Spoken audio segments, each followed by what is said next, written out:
Pourquoi le légalisme est-il un tueur de foi? Le légalisme ou la grâce? Comment trouver le juste milieu? C'est ce que nous découvrons ensemble dans cette vidéo Spark.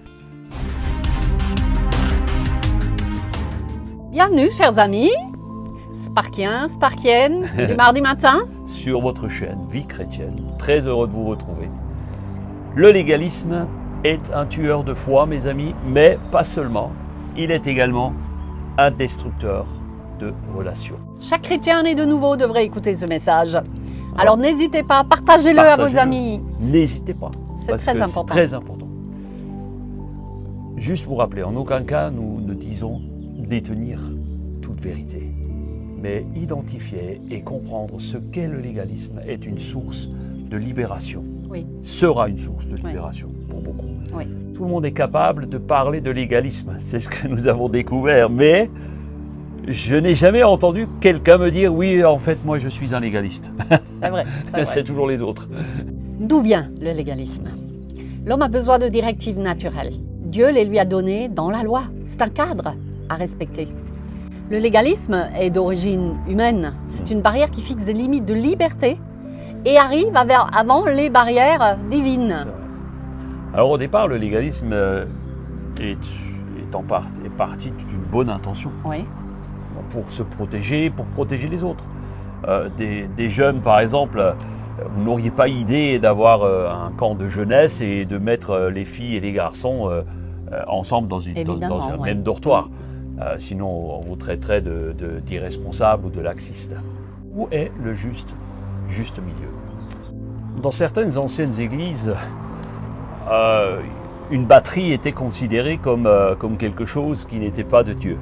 Et il y a eu des oppositions, parfois des divisions dans certaines églises, parce que tout simplement il y avait telle ou telle habitude qui n'était pas mauvaise en soi, mais qui a suscité des problèmes.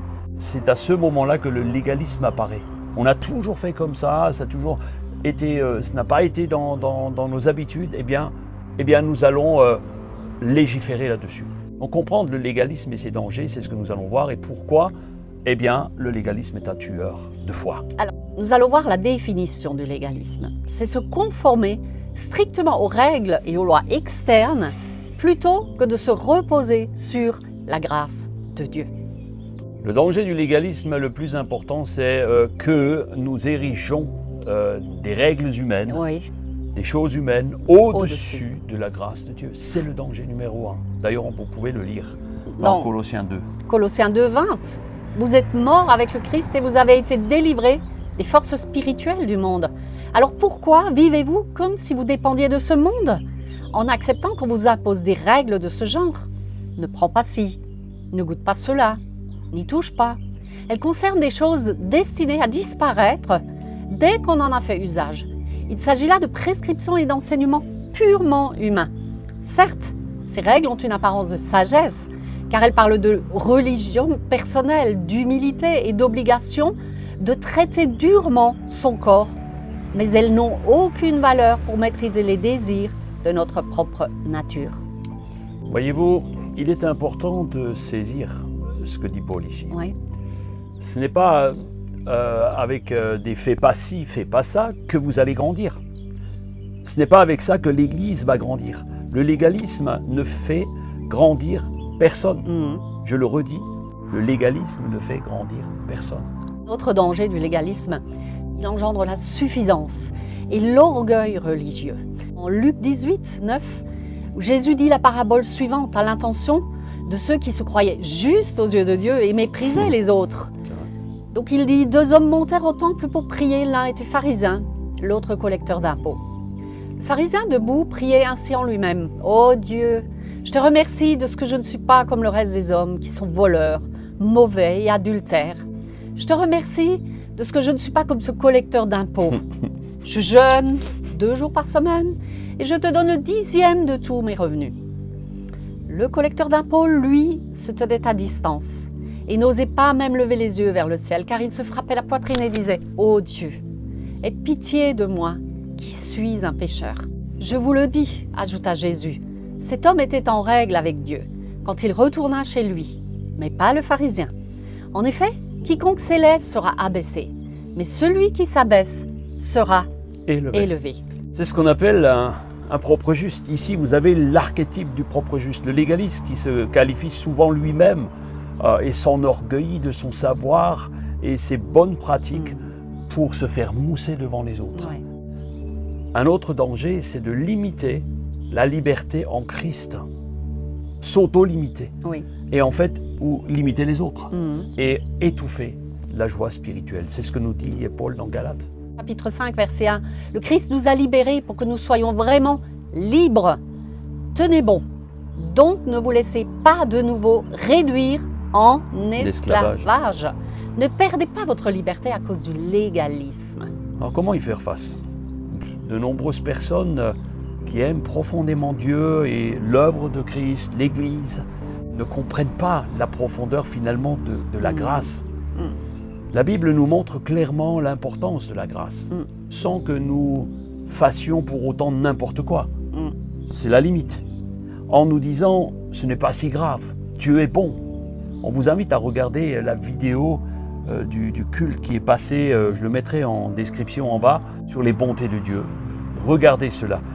Juste milieu, c'est important. Parfois, nous entendons des versets comme Romains 5, 20. La loi est intervenue et alors les fautes se sont multipliées. Mais là où le péché s'est multiplié, la grâce de Dieu a été bien plus abondante encore.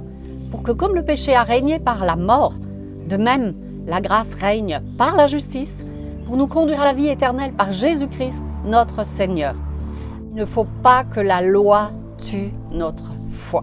Amen. Il y a aussi l'importance de la grâce dans notre marche de foi. La grâce de Dieu nous justifie et nous sauve. Amen. Cette grâce qu'il a manifestée en Jésus-Christ par ses bontés envers nous sont extrêmement importantes.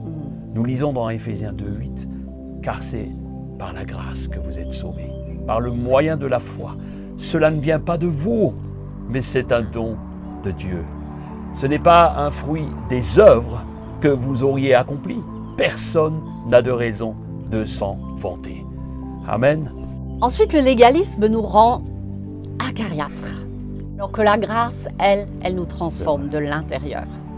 La grâce n'est pas une liberté de faire n'importe quoi, comme certaines mauvaises langues le sous-entendent, non, pas du tout. Dans Tite 2:11, il est dit « Car Dieu a révélé sa grâce, source de salut pour tous les humains. Elle nous enseigne à renoncer à une mauvaise conduite et aux désirs terrestres pour mener dans ce monde une vie raisonnable, juste et fidèle à Dieu. » C'est la grâce qui enseigne. C'est elle qui nous pousse à vivre selon Dieu par amour et non plus par obligation, non plus par la loi. C'est par la grâce. C'est la grâce qui nous donne la liberté d'aimer et de servir, à la différence de la loi. Oui. C'est ça qui est extraordinaire. Galates 5:13, nous lisons « Mais vous, frères, vous avez été appelés à la liberté. Alors ne faites pas de cette liberté un prétexte pour vivre selon les désirs de votre propre nature. Au contraire, laissez-vous guider par l'amour pour vous mettre au service les uns des autres. » Waouh! Considérons comme un privilège inestimable de vivre dans l'ère de la grâce et non plus sous la contrainte de la loi. Oh, merci à Jésus d'avoir payé le prix pour notre liberté, de nous avoir libérés de cet esclavage. Autant que le peuple juif était en esclavage en Égypte, Jésus nous a sortis de l'esclavage de cette loi. Oh, c'est un privilège incroyable de vivre à l'ère du Saint-Esprit qui nous guide et nous ramène dans le droit chemin. Oui, il a besoin parfois de nous ramener dans le droit chemin, mais toujours avec douceur. Ouais. Alors soyons sensibles au Saint-Esprit. Alléluia. Vous devrez patienter jusqu'à la semaine prochaine pour le second volet. Pourquoi le légalisme est-il un tueur de foi? C'était le piège. Ne nous en voulez pas pour ça. Vous aurez les éléments la semaine prochaine. Seigneur, nous te bénissons pour les vidéos que nous pouvons faire, pour simplement passer un message. Nous te bénissons, Seigneur, pour toutes ces personnes qui nous suivent. Nous voulons vous bénir. Nous prions pour vous. Nous voulons que l'Esprit de Dieu vienne en secours dans votre vie. Que vous puissiez recevoir pleinement ce sentiment de grâce qui est déposé sur vous. Déposez tous vos fardeaux. Déposez toutes les idées reçues, tout ce qui vous a bloqué par le passé. Merci Seigneur de d'éclairer chacun d'entre nous. Merci pour ton amour. Merci pour la grâce que tu as déposée dans notre vie. Amen. Nous voulons rester fidèles jusqu'au bout. Amen. Prenez soin de vous. Prenez soin de votre âme, chers amis, et excellente journée à vous. Si cette vidéo vous a plu, alors mettez-nous un pouce et abonnez-vous si ce n'est pas encore fait. Et puis bien sûr, partagez comme nous vous l'avons demandé cette vidéo. Elle est importante. Que Dieu vous bénisse. Soyez bénis. Ciao, ciao.